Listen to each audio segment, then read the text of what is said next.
বন্ধুরা আমার, তরুণ যুবকেরা আমার, হে আমার মুরব্বিয়ানেরা, শুনে রেখে দিন বাবা, জেনে রেখে দেন।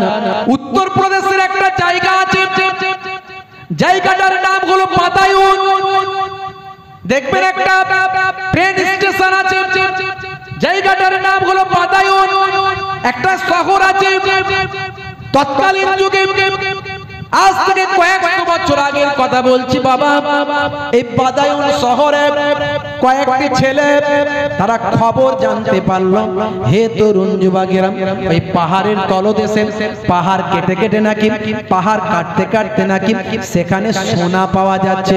এই খবরটা ছড়িয়ে যাওয়ার পরে কয়েকটা ছেলে এই বাদায়ুন থেকে পাহাড়ের তলদেশে গ্রাম থেকে হাঁটতে হাঁটতে যেতে লাগলো। হে তরুণ যুবকেরা, সেখান থেকে যদি কিছু সোনা দানা পাওয়া যায়, সংসারটা ভালো চলবে, এই চিন্তা ভাবনা করে ভাই আমার পাহাড়ের তলদেশে চলে গেল। ভাই আমার সেখানে পাহাড় কেটে পাহাড়ের তলদেশে গিয়ে ভাই আমার কাটাকাটি করে মাটি কেটে পাথর কেটে সেখান থেকে সোনার সন্ধান করবে বাবা। কেতাবের মধ্যে দেখতে পাওয়া যায়, এইভাবে যেতে যেতে বহু দূর যাবার পরে একটা রাস্তার মাঝখানে ভাই আমার বিরান জঙ্গলময় এলাকার মধ্যে একটা হুজরা দেখতে পেল। এই হুজরাতে একজন বুজুর্গ মানুষ, একজন সুফি দরবেশ মানুষ, একজন জয়ীব মানুষ, একজন আল্লাহওয়ালা মানুষকে তারা দেখতে পেল আল্লাহর ইবাদতে মশগুল। হে তরুণ যুবকেরা, হে আমার বন্ধুরা, শুনে রেখে দিন বাবা, ওই কয়েকটি যুবক ছেলে, তাদের ভিতরে একজন ভাই আমার ছোট্ট একটা বাচ্চা ছেলে ছিল। ভাই আমার তার বয়স হলো 13 বছর। ভাইরা আমার, মুরব্বিয়ানেরা আমার, শুনে রেখে দিন বাবা, জেনে রেখে দিন বাবা, এই 13 বছরের একটা বাচ্চা ছেলে। হে তরুণ যুবকেরা, সেই ছোট্ট ছেলেটি ওই আল্লাহর বুজুর্গ বান্দা, নেক বান্দার কথা শুনে, তার ভাই আমার কথা শুনে, আল্লাহর নেক বান্দার কথা শুনে মশগুল হয়ে গেল। ওই যুবকগুলোকে বলল, হে আমার বড় বড় ভাইয়েরা, তোমরা সোনার সন্ধান করতে যাও, আমি কিন্তু সোনার সন্ধান করতে যাব না। আমি তো আসল সোনা এখানে পেয়ে গিয়েছি, আমার একজন ওস্তাদ পেয়ে গিয়েছে, এত বড় বুজুর্গ বান্দাকে পেয়ে গিয়েছি। আমি কয়েকটা দিন তার খেদমতে থাকব, তার কাছে সেবা করব, আমার সোনা দানার প্রতি কোনো লোভ নাই। তোমাদের সঙ্গে ঝোঁকে পড়ে যাচ্ছিলাম, আমার আর যাবার দরকার নাই, এত বড় বুজুর্গ বান্দার খেদমতে থাকব, কয়েকদিন তার কাছ থেকে ইলমে দ্বীন অর্জন করতে লাগব। হে তরুণ যুবকেরা, হে আমার বন্ধুরা, শুনে রেখে দিন বাবা, এমন সময় 13 বছরের ওই ছোট্ট ছেলেটি বাবা, ভাইরা আমার, শাহ মোহাম্মদ ভাই আমার, দোস্ত আমার, সেই ছেলেটি 13 বছর বয়স বাবা। মুরব্বিয়ানেরা, তরুণ যুবকেরা আমার, বুজুর্গরা, পুরোপুরি মুরব্বিয়ানেরা আমার, শুনে রেখে দেন বাবা, জেনে রেখে দেন, এমন সময় ওই 13 বছরের ছেলেটা সেখানে থাকতে লাগলো বাবা। বন্ধুরা আমার, তরুণ যুবকেরা আমার, হে জওয়ান যুবকেরা, শাহ মোহাম্মদ বাদায়ুনিকে সেই সময় ওই যুবকেরা বলতে লাগলো, ভাই, ছোট ভাই, তুমি থাকবে, আমরা যাব? বলে হ্যাঁ যাও। তাহলে তুমি কিন্তু সোনা দানা পাবে না? বলে না পাই, কোনো অসুবিধা নাই। কয়েকদিন পর সেই ছেলেগুলো সেখান থেকে কিছু সোনা দানা সংগ্রহ করে, কিছু মূল্যবান বস্তু সংগ্রহ করে সেই পথ দিয়ে যাবার সময় সেখান থেকে ফিরছিল। সেই হুজরার মাঝখানে দাঁড়িয়ে গেল, দাঁড়িয়ে বাচ্চাটিকে বলল, হে শাহ মোহাম্মদ বাদায়ুনি, তুমি বাবা আমাদের সঙ্গে গেলে না, তুমি কিছু সোনা দানা লাভ করতে পারলে না। এই দেখো, আমরা কিছু মূল্যবান বস্তু, কিছু সোনা দানা আমরা লাভ করলাম। এমন সময় আল্লাহর নেক বান্দা, বুজুর্গ বান্দার কাছে শাহ মোহাম্মদ বাদায়ুনি 13 বছর বয়স ছেলেটি রয়ে গেল। হে তরুণ যুবকেরা, এরা বাড়িতে চলে গেল। শাহ মোহাম্মদ বাদায়ুনি বলল, আমি আরো কয়েকটা দিন হুজুরের খেদমতে থেকে তারপর বাড়িতে যাব। কয়েকটা দিন থাকতে লাগলো। বন্ধুরা আমার, তরুণ যুবকেরা আমার, মনটা বড় খারাপ, সমস্যা পায় আমার, সংসারটা বড় গরিবী। যদি আমিও তাদের সঙ্গে যেতাম, তাহলে হয়তো কিছু মূল্যবান জিনিস আমি পেতাম। যা হয়েছে হয়েছে, মনটা বড় খারাপ। আল্লাহর মাহবুব বান্দা বুঝতে পেরেছেন, কিন্তু কিছু বলেননি। এই আল্লাহর বুজুর্গ বান্দা বললেন, হে শাহ মোহাম্মদ বাদায়ুনি, বাবা তুমি একটা কাজ করো, এখানে পানির বড় অভাব, আমি একটু ইস্তেঞ্জায় যাব, একটু মাটির তুমি সন্ধান করো, একটু মাটি খুঁজে নিয়ে এসো বাবা, একটু মাটি আমার জন্য নিয়ে এসো। কুলুক করতে গেলে মাটি লাগে কি লাগে না? এই কুলুক নিতে গেলে মাটি লাগে কি লাগে না? অনেকের ইস্তেঞ্জার সমস্যা থাকে, পেচ্ছাপ করার পরেও দেখবেন কয়েক ফোঁটা করে আবার ইস্তেঞ্জা পেচ্ছাপ ঝরে ঝরে পড়তে থাকে। এই জন্য বুজুর্গানে দিনরা বলেছেন কুলুক নিয়ে অভ্যাস করো, এটা অনেক সওয়াবের কাজ, মুস্তাহাব কাজ, এটা ওলিয়া উলিয়ারা করেছেন এবং বড় বড় ভাই আমার কিতাবের মধ্যে থেকেও প্রমাণ পাওয়া যায়। কুলুক নিয়ে একটা বড় ভালো আমল, এটা করবেন। বন্ধুরা আমার, তরুণ যুবকেরা আমার, এমন সময় শাহ মোহাম্মদ বাদায়ুনিকে বললেন, বাবা ছেলে আমি একটু ইস্তেঞ্জায় যাব, যাও তো বাবা, একটু কুলুক করব, মাটি নিয়ে এসো দেখে ভালো দেখে। হে তরুণ যুবকেরা, ছোট্ট বাচ্চাটি ওই আল্লাহর বুজুর্গ বান্দার জন্য মাটি যখন আনতে যায়, ভাই আমার মনটা বড় খারাপ ছিল। আহারে যদি আমি যেতাম কিছু হয়তো মূল্যবান বস্তু পেতাম, এই মনে চিন্তা তার মধ্যে ঢুকে আছে। যখন মাটিটা তুলল, মাটিটা তোলার সঙ্গে সঙ্গে আল্লাহর কুদরতি ক্ষমতা মাটিটা সোনায় পরিণত হয়ে গেল। হে তরুণ যুবকেরা, তিনি আবার ছোট্ট বাচ্চা ছেলে, ভাই আমার অত তো কিছু বোঝেন না, মাটি তুলেছি সোনা হয়ে গেছে, ফেলে দিয়েছে আবার মাটি হয়ে গেছে, অন্য জায়গা থেকে আবার তুলছে, আবার মাটি তুলছে, সোনা হয়ে যাচ্ছে, আবার ফেলে দিচ্ছে, আবার মাটি হয়ে যাচ্ছে। এইভাবে দেখতে দেখতে অবাক হয়ে যায় শাহ মোহাম্মদ বাদায়ুনি। অবাক হয়ে গিয়ে ভাই আমার দেরি হয়, সেই সময় আল্লাহর বুজুর্গ বান্দা হুজরার ভিতর থেকে বলেন, হে শাহ মোহাম্মদ তুমি কি এখনো মাটি পেলে না বাবা? সেই সময় শাহ মোহাম্মদ বাদায়ুনি বাচ্চা ছেলেটি বলে, হুজুর বেয়াদবি নেবেন না, মাটি আমি পেয়েছিলাম, কিন্তু মাটিতে যখন হাত দিচ্ছি মাটিটা সোনায় পরিণত হয়ে যাচ্ছে, আর আমি জানি সোনা দিয়ে কখনো কুলুক করা যায় না। হে তরুণ যুবকেরা, ভিতর থেকে হুজুর আওয়াজ দিয়ে বললেন, শাহ মোহাম্মদ বাদায়ুনি বাবা ছেলে তুমি তো সোনার চিন্তায় আছো, তোমার সঙ্গী সাথীরা সোনা দানা মূল্যবান বস্তু পেয়েছে, তুমি পাওনি। আচ্ছা বলো তো দেখি, তুমি যে সোনা দানার চিন্তায় আছো, সেই সোনা দানা দিয়ে কুলুক করা যায় না, অথচ তুমি সোনা দানার চিন্তায় আছো কেন? হে ছেলে শুনে রেখে দাও, পেচ্ছাপ করার পর ইস্তেঞ্জা করার পর যে সোনা দিয়ে কুলুক নেওয়া যায় না, তার মর্যাদা তার মূল্য আমাদের কাছে কিছু নয়। হে তরুণ যুবকেরা, সেই দিন থেকে ওই 13 বছরের বাচ্চা ছেলেটি ওই বুজুর্গ বান্দাকে নিজের পীর মুর্শিদ, নিজের শায়েখ মনে করে খেদমত করতে লাগলেন, পড়াশোনা ইলমে দ্বীন অর্জন করতে লাগলেন। ওই আল্লাহর ওলি বান্দা কে ছিলেন জানেন? হে তরুণ যুবকেরা, হে আমার মুরব্বিয়ানিরা, ওই বুজুর্গ বান্দা কে ছিলেন জানেন? ওই বুজুর্গ বান্দা আর অন্য কেউ নন, তিনি হলেন আল্লাহর বিখ্যাত ওলি বান্দা, নাম হলো ফরিদউদ্দিন গঞ্জ সাকার। আর যে বাচ্চা ছেলেটি শাহ মোহাম্মদ বাদায়ুনি, তিনি আর অন্য কেউ নন, তিনি হলেন দিল্লির জমিনে আরাম ফরমাচ্ছেন হযরতে নিজামউদ্দিন আউলিয়া। জোরে হবে না? জোরে হবে না? আপনি আল্লাহর হয়ে যান, আল্লাহর হয়ে যান। আজ থেকে আপনি নামাজি হয়ে যান, আজ থেকে আপনি সুন্নতওয়ালা হয়ে যান। যাদের ভিতরে সুন্নত পাওয়া যায় তারা কেউ পথহারা হয় না। রাসূলের পথে যারা চলে দুনিয়ায় বাতিলের বাধা তারা মানে না। নিশীথ রজনীতে সেজদাতে যায়, হুসাইনি তাদের নিয়ে ভাবনাতে রয়।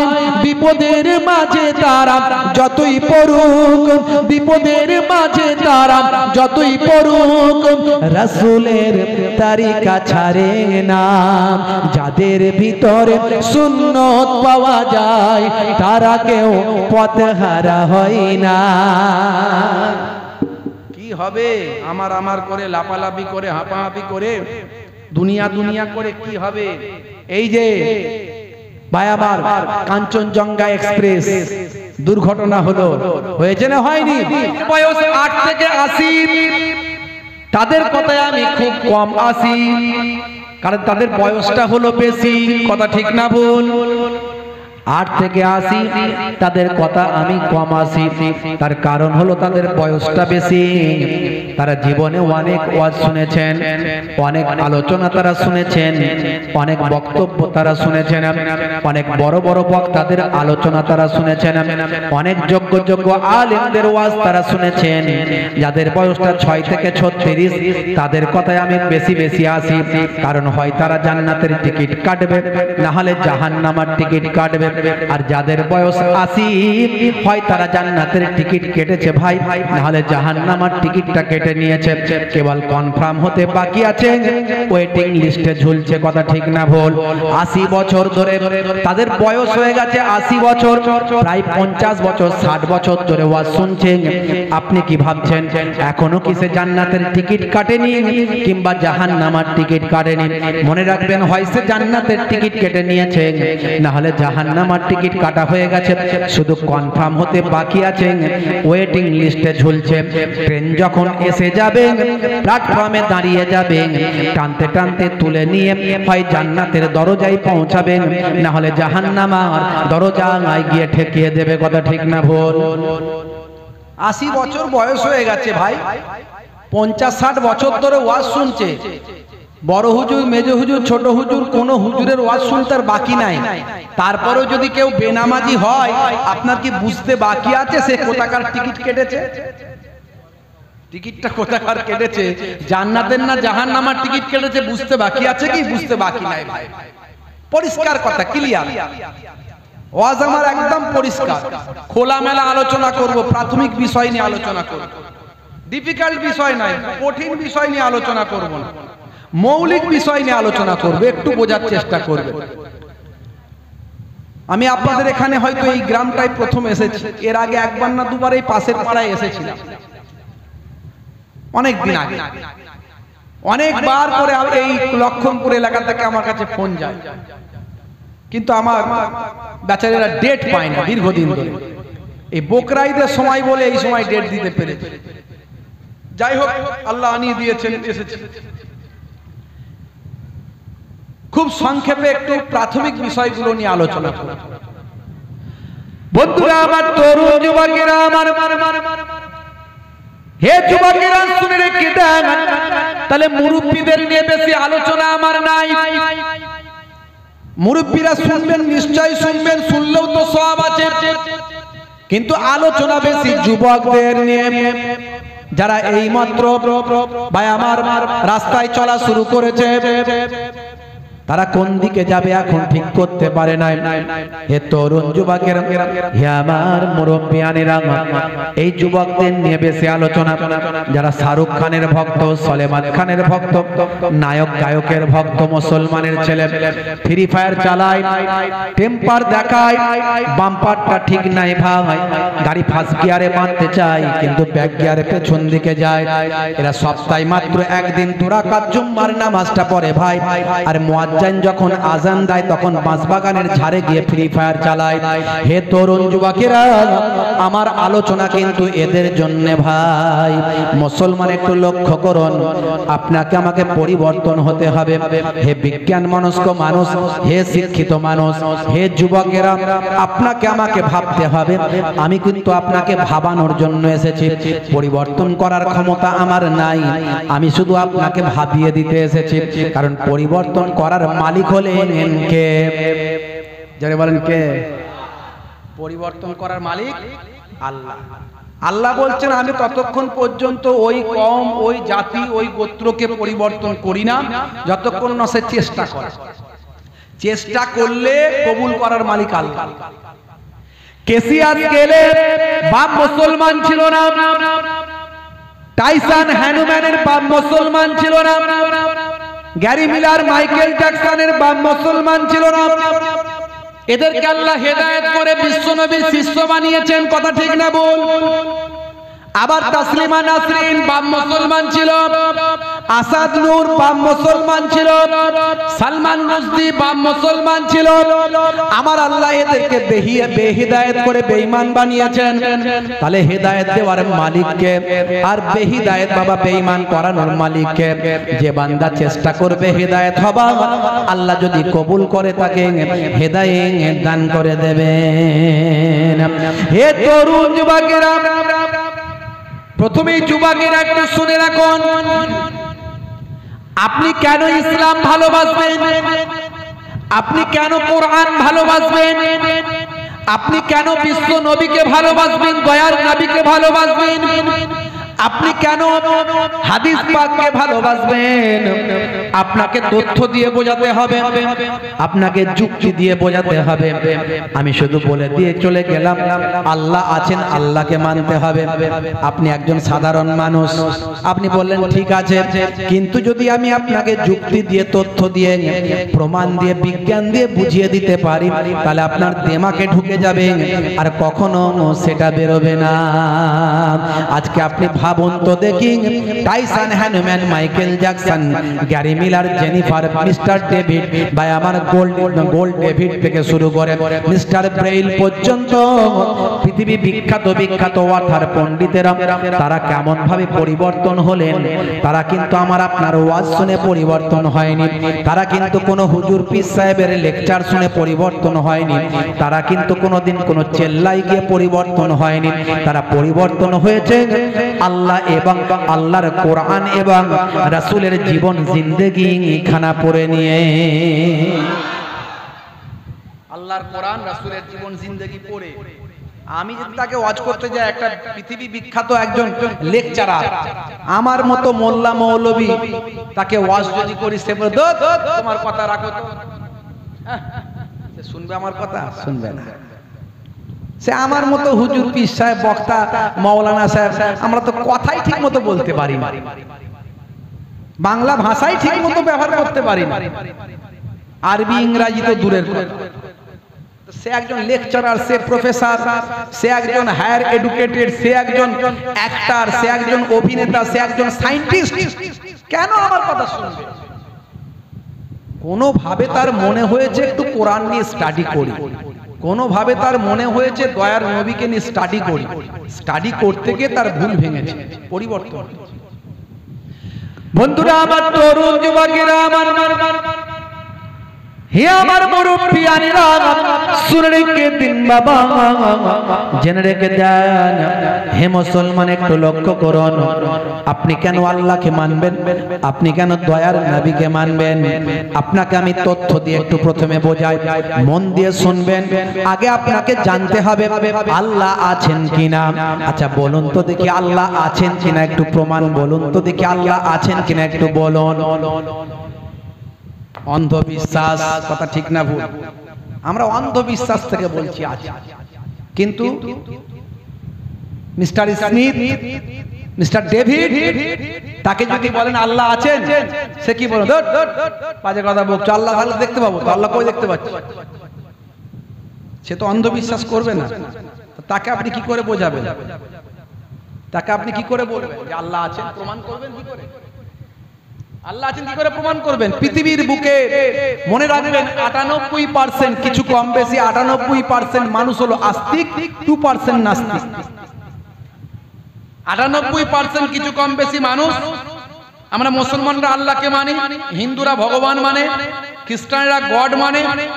কেউ না কেউ ভাবে কোনো একটা দিক থেকে সে গড, প্রভু, ঈশ্বর যাই বলুন না কেন মানে, আস্তিক, বিশ্বাসী। আর 2% নাস্তিক, কিছু কম বেশি 2% থেকে 5% হতে পারে, খুব অল্প সংখ্যক। বন্ধুরা আমার, তরুণ যুবকেরা আমার, হে আমার মুরব্বিয়ানেরা, শুনে রেখে দিন বাবা। প্রথমে আমি আপনাকে বোঝানোর চেষ্টা করব, আপনাকে যদি কেউ জিজ্ঞাসা করেন আল্লাহ আছেন, আপনি বলবেন হ্যাঁ, কিন্তু একটা অমুসলিম যে নাস্তিক ভাই, তাকে যদি আপনি জিজ্ঞাসা করেন আল্লাহ আছে, সে তো নাস্তিক, সে বলবে আল্লাহ থাকলে আমাকে দেখাও। দেখানোর ক্ষমতা আমাদের আছে ভাই? নাই। আমরা বলবো আকাশ সৃষ্টি করেছে আল্লাহ, জমিন সৃষ্টি করেছে আল্লাহ, চাঁদ সূর্য তৈরি করেছে আল্লাহ, সেই আল্লাহ ইজ ওয়ান, কুল হুয়াল্লাহু আহাদ। আমরা বলে দেব, কিন্তু সে বলবে আল্লাহ যদি থেকেই থাকে তাহলে আল্লাহকে কে সৃষ্টি করেছে তার প্রমাণ দাও। আছে কোনো উত্তর? বলুন।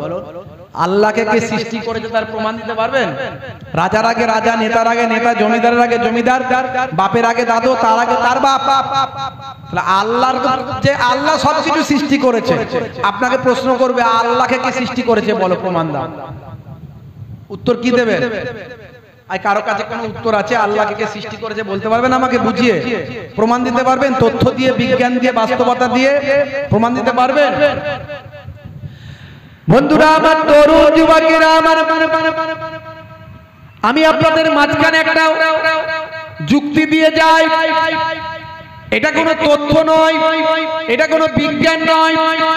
তবে যদি কেউ আপনাকে প্রশ্ন করে ফেলে তোমরা যে আল্লাহ আল্লাহ করো, আচ্ছা বলো তো দেখি আল্লাহকে কে সৃষ্টি করেছে, আল্লাহকে কে তৈরি করেছে, আল্লাহর আগে কে ছিল?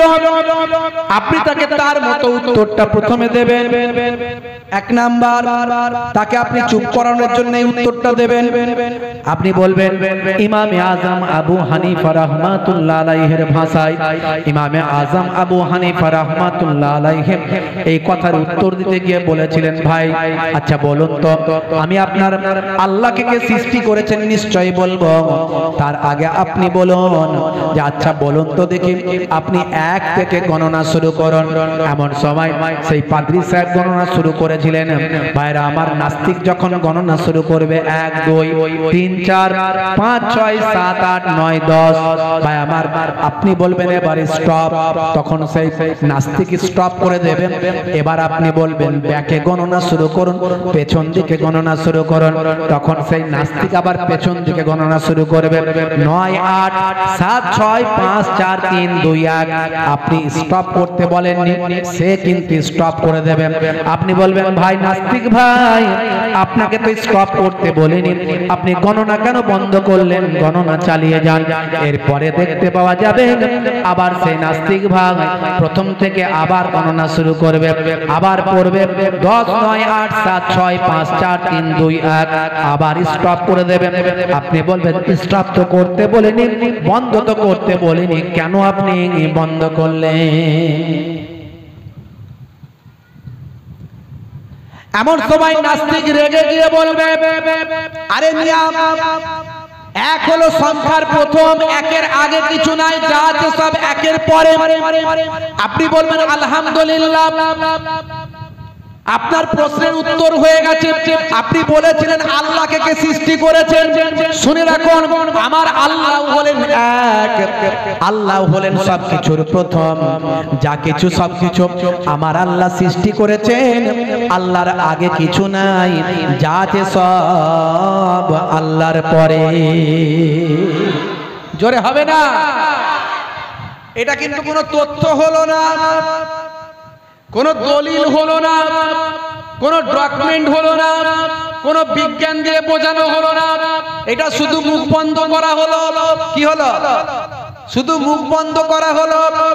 সে আপনাকে বন্ধ করে দিয়েছিল মুখ। সে বলেছিল হে মুসলমান, তুমি আল্লাহ আল্লাহ করো, আল্লাহকে কে সৃষ্টি করেছে বলো। আপনিও তাকে প্যাঁচে ফেলে মুখ বন্ধ করে দিলেন, এটাই শুধু হলো। কিন্তু আল্লাহ আছেন তার প্রমাণ, দলিল কিন্তু এখনো দেওয়া হলো না। বন্ধুরা আমার, তরুণ যুবকেরা, মুরব্বিয়ানেরা আমার, তাহলে আল্লাহ আছেন না নাই? জোরে বলেন, আছেন না নাই? প্রমাণ কিছু আছে আপনাদের কাছে? প্রমাণ কিছু দিতে পারবেন যে আল্লাহ আছেন? কি প্রমাণ দেবেন? হুজুর আকাশ সৃষ্টি করেছে আল্লাহ, জমিন সৃষ্টি করেছে আল্লাহ, চাঁদ সৃষ্টি করেছে আল্লাহ। সেটা আমি মেনে নেব, একটা নাস্তিক তো মানবে না। সে বলবে দূর বাবু এগুলো সব বিগ ব্যাং থিওরিতে অটোমেটিক হয়েছে। কি বলবে? বিজ্ঞান কি বলছে? বিজ্ঞান বলছে এই পৃথিবী বিশ্ব ব্রহ্মাণ্ড সবকিছু সৃষ্টি হওয়ার আগে একটা ছিল বিন্দু, একটা বিন্দু ছিল, বিন্দু। সেই বিন্দুর ভিতরে, বিন্দুর ওপর একটা বিস্ফোরণ হলো। এই বিস্ফোরণটা হওয়ার সঙ্গে সঙ্গে আকাশ আকাশের জায়গায় চলে গেল, চাঁদ চাঁদের জায়গায় চলে গেল, সূর্য সূর্যের জায়গায় চলে গেল, পৃথিবী পৃথিবীর জায়গায় চলে গেল। এই যে পৃথিবী, আমরা একটা গ্রহ, এই যে পৃথিবী, এই পৃথিবী আলাদা একটা গ্রহ। এইরকম জগৎ আছে। আজকে কতগুলো জগৎ মাত্র আবিষ্কার হয়েছে।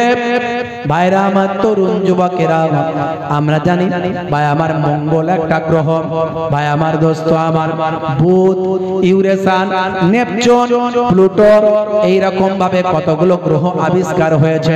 ভাই আমার বিজ্ঞানীরা মাঝে মাঝে মঙ্গলে মঙ্গলযান পাঠাচ্ছে, ভাই আমার অগ্নি 5 পাঠাচ্ছে, চাঁদে চন্দ্রযান পাঠাচ্ছে। বাবা আপনারা জানেন তারা প্রাণের সঞ্চার করছে, প্রাণ খোঁজার চেষ্টা করছে। মঙ্গলে মাটি আছে, পানি আছে কিনা তারা গবেষণা করছে, সেখানে কারাও বাস করে কিনা গবেষণা করছে।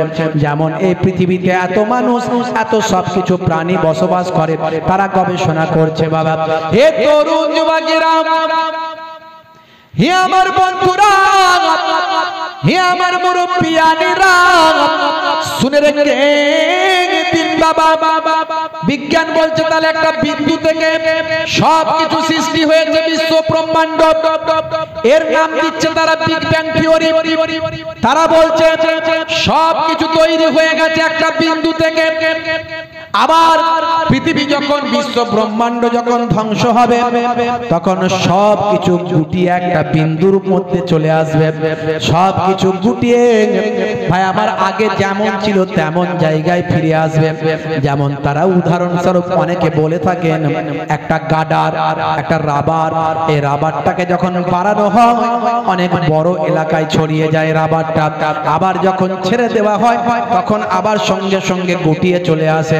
এটার নাম তারা দিয়েছে বিগ ব্যাং থিওরি। হে তরুণ যুবকেরা, এই বিগ ব্যাং থিওরির কথা আজকে 21শ শতাব্দীতে বিজ্ঞান বলছে। বিগ ব্যাং থিওরির কথা 21শ শতাব্দীতে বিজ্ঞানীরা গবেষণা করে পেয়েছে। মনে রাখবেন এই বিগ ব্যাং থিওরি যখন আবিষ্কার হলো, আল্লাহর কোরআন বোঝা আরো সহজ হয়ে গেল। সূরার নাম সূরা আম্বিয়া। সূরা আম্বিয়া খুলে দেখুন, প্রথম থেকে কয়েকটা লাইন পড়লে আপনি পাবেন আল্লাহ বলছেন আকাশ জমিন সবকিছু একত্রিত ছিল, আমি সবকিছুকে আলাদা আলাদা করে দিয়েছি। জোরে হবে না? তাহলে 1450 বছর পর যখন বিগ ব্যাং থিওরি আবিষ্কার হচ্ছে, আল্লাহর কোরআন মিলে যাচ্ছে। একটু বোঝার চেষ্টা করবেন আমার ওয়াজটা। একটু আমি তো একটু মানে তথ্য প্রমাণ দিয়ে আলোচনা করি, একটু ঠান্ডা মাথায় বুঝলেই বুঝতে পারবেন। আর একটা উদাহরণ শুনে রেখে দেন। হে তরুণ যুবকেরা, হে আমার বন্ধুরা, শুনে রেখে দিন বাবা। আমার আল্লাহ কোরআন মাজিদে বলছেন 1450 বছর আগে ওয়াল জিবালা আওতাদা, ওয়াল জিবালা আওতাদা, আমার আল্লাহ বলছেন পাহাড়গুলোকে আমি পেরেকের মতো গেড়ে দিয়েছি। পাহাড়গুলোকে আমি আল্লাহ পেরেকের মতো গেড়ে দিয়েছি। ভাই আমার পেরেকের নিচের দিকটা বেশি থাকে, উপর দিকটা একটুখানি থাকে, কথা ঠিক না বল? পেরেক যখন কোথাও গাড়েন একটুখানি উপরে থাকে আর নিচের দিকটাই বেশিটা লেগে থাকে, কথা ঠিক না বল? কথা ঠিক না বল? আল্লাহ 1450 বছর আগে বললেন পাহাড়গুলোকে আমি পেরেকের মতো গেড়ে দিয়েছি।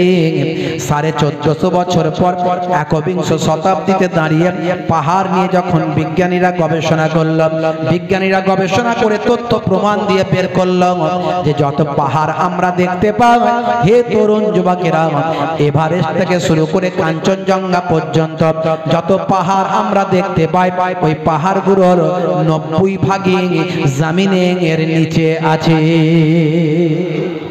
উপরে যতটুকু দেখি তার 90% নিচে আছে।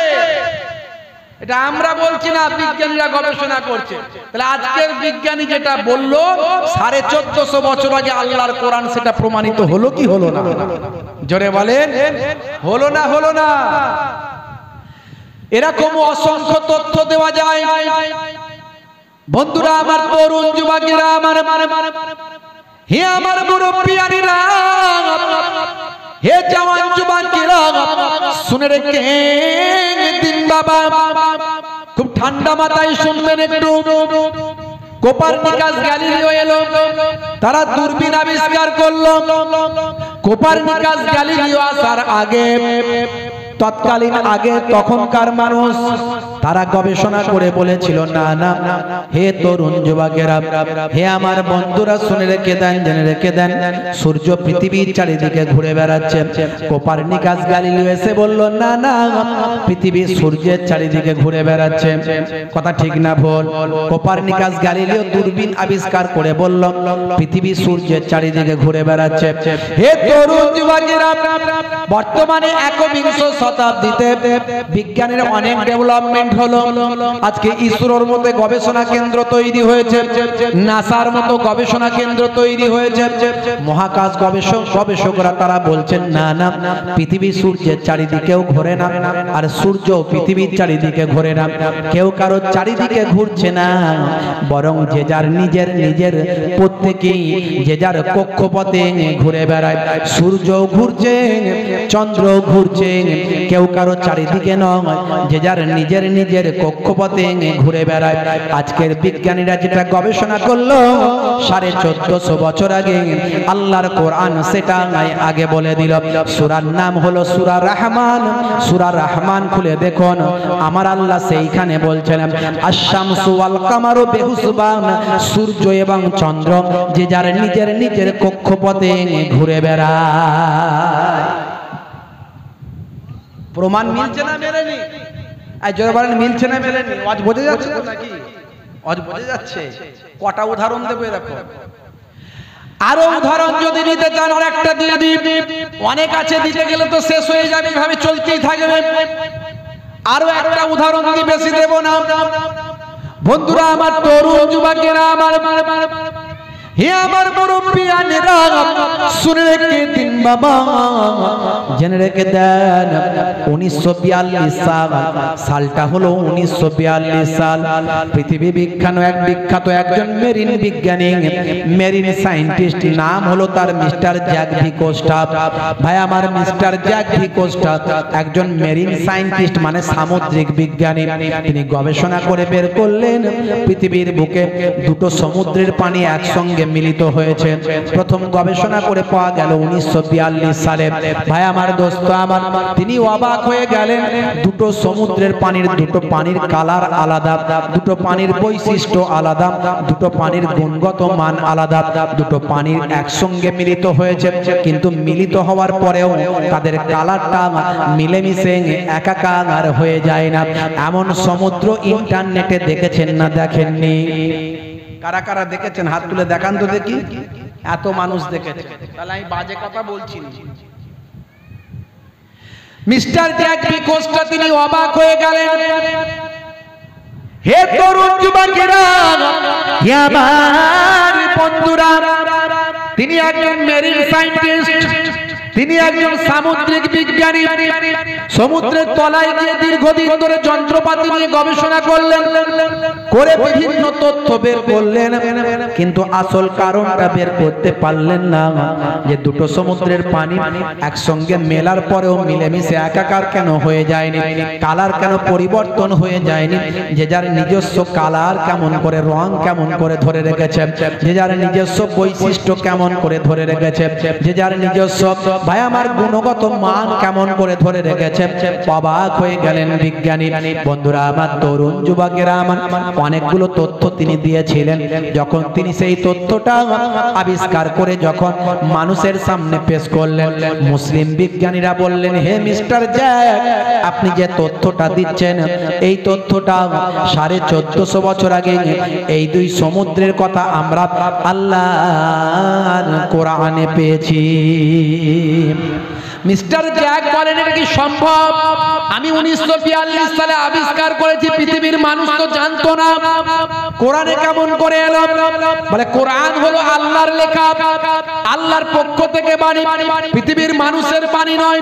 তাই আমার আল্লাহ যেটা জানেন পৃথিবীর মানুষ তো জানেন না, তাই 1450 বছর আগে আল্লাহর কোরআনে দেয়া হয়েছে। আজকে আপনি গবেষণা করে পেয়েছেন কোরআন মাজিদের সঙ্গে মিলে যাচ্ছে।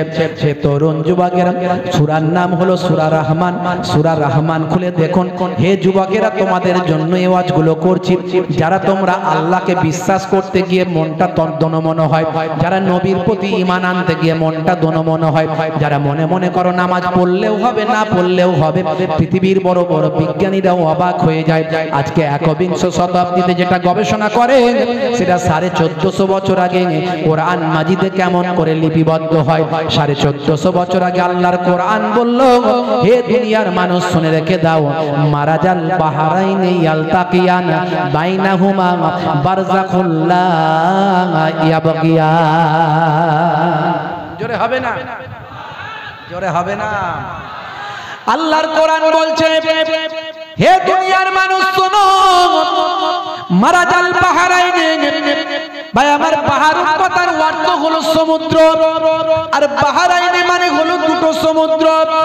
মারাজা মানে বহমান, বহমান দুটো সমুদ্র। ইয়ালতাকিয়ান মানে মুলাকাত করেছে, মিলিত হয়েছে, দুটো সমুদ্র মিলিত হয়েছে।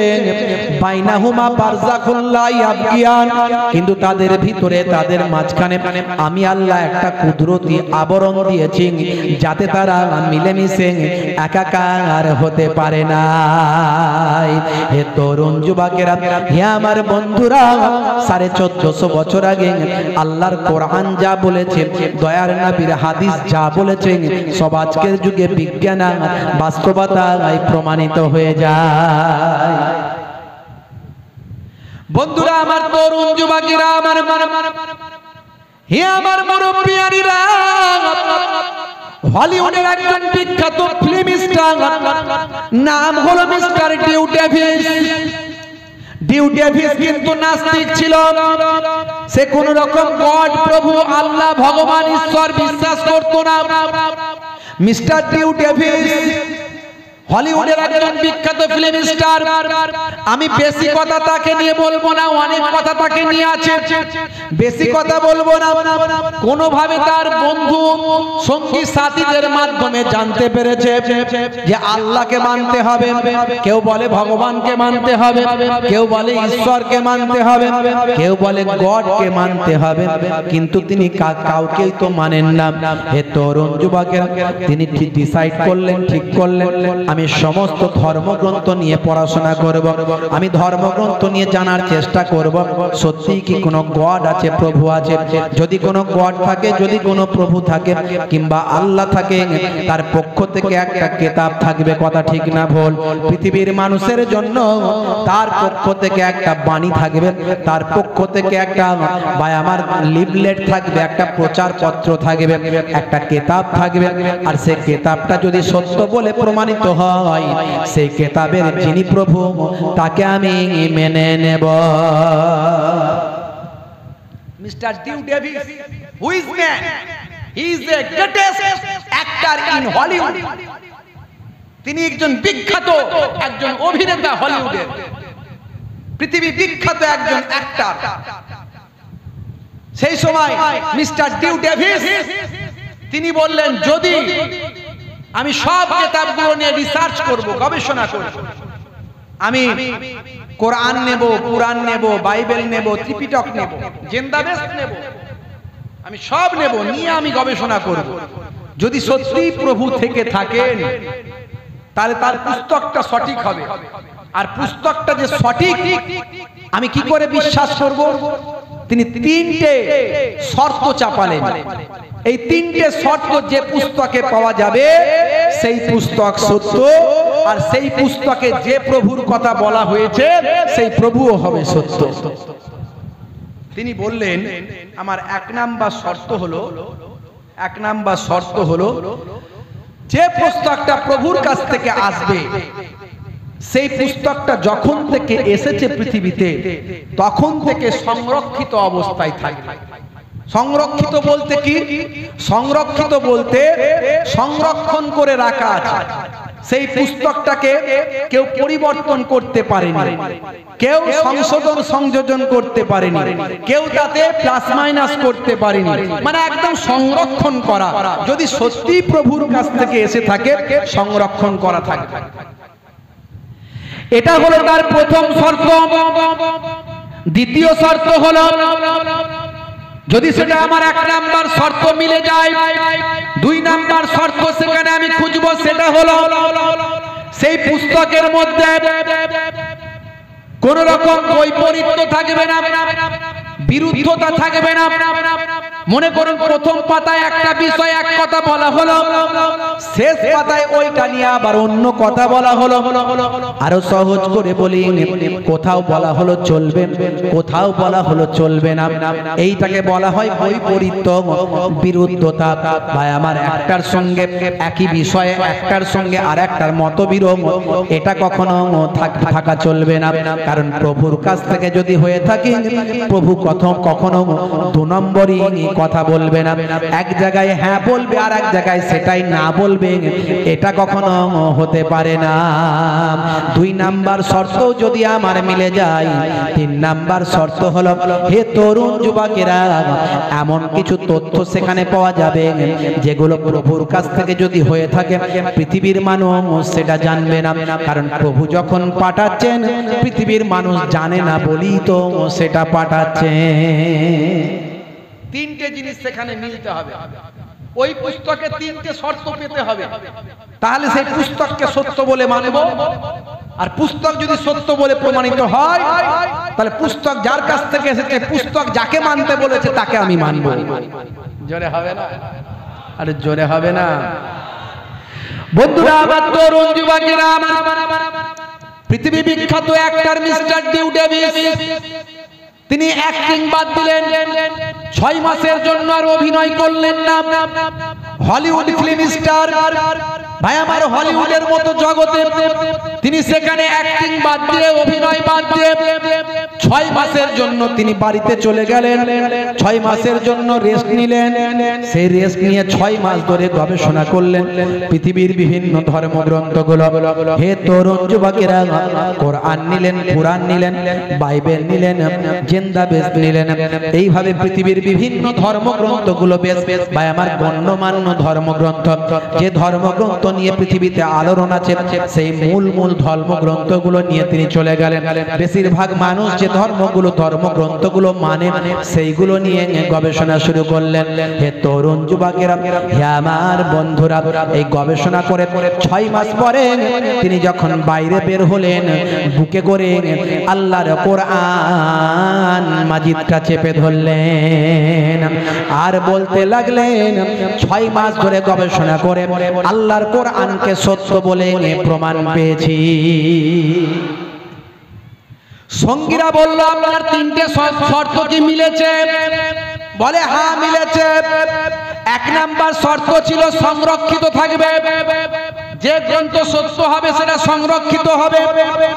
আমি প্রমাণ পেয়েছি, 1450 বছর আগে কোরআন মাজিদ পৃথিবীর মানুষের কাছে এসেছে।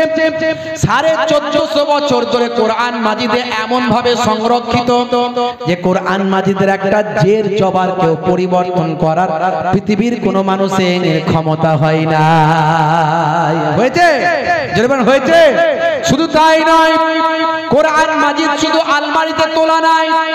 কোরআন মাজিদ কি শুধু আলমারিতে আছে না, মাদ্রাসায় আছে না, ইউনিভার্সিটিতে আছে? হে তরুণ যুবকেরা, কোরআন মাজিদ পৃথিবীর কোটি কোটি কোটি কোটি কোটি কোটি কোটি কোটি হাফেজে কোরআনদের বুকের ভিতর গাঁথা আছে। যদি আগুন লেগে ধ্বংস হয়ে যায়, ধ্বংস হয়ে যায় পৃথিবীর সব বইয়ের দোকান, তবু বিশ্ব থেকে হারাবে না পবিত্র কোরআন। জোরে হবে না? জোরে হবে না?